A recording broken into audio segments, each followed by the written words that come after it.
Welcome back.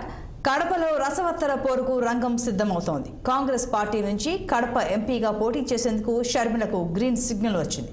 YCP నుంచి sitting MP Avinash Reddy పోటీ చేస్తుండటంతో షర్మిల, అవినాష్ మధ్య రసవత్తర ఎన్నిక యుద్ధం జరగబోతోంది. ఇద్దరు వరుసకు అన్నా చెల్లెలు కావడం, గతంలో ఒకే కుటుంబంగా ఒకే మాటగా ఉన్న ఇద్దరు ఈసారి తాడో పేడో తేల్చుకుందామన్నంతగా పోరు సాగిస్తున్నారు. గతంలో ఇదే అవినాష్ను గెలిపించేందుకు షర్మిల విస్తృతంగా ప్రచారం నిర్వహించారు. అలాంటిది ఈసారి అదే అవినాష్ను ఓడించేందుకు స్కెచ్ వేస్తున్నారు.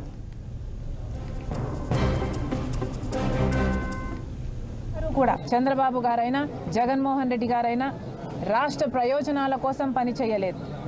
ఆంధ్ర రాష్ట్ర ప్రజల హక్కు ప్రత్యేక హోదా. అలాంటిది ఒక్కరోజు కూడా అధికారంలో ఉండి ముఖ్యమంత్రులుగా ఉండి కూడా ఒక్కరోజు కూడా నిజమైన ఉద్యమం చేయని వాళ్ళు చంద్రబాబు గారైనా జగన్మోహన్ రెడ్డి గారైనా.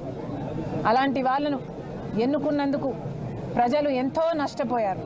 10 సంవత్సరాలుగా మన రాష్ట్రంలో ఒక్క అడుగు కూడా అభివృద్ధి జరగలేదు. మనకు స్పెషల్ స్టేటస్ వచ్చునుంటే వేల కొద్ది ఒక్కొక్క నియోజకవర్గంలో కనీసం ఒక 100 కొత్త పరిశ్రమలైనా వచ్చేవి.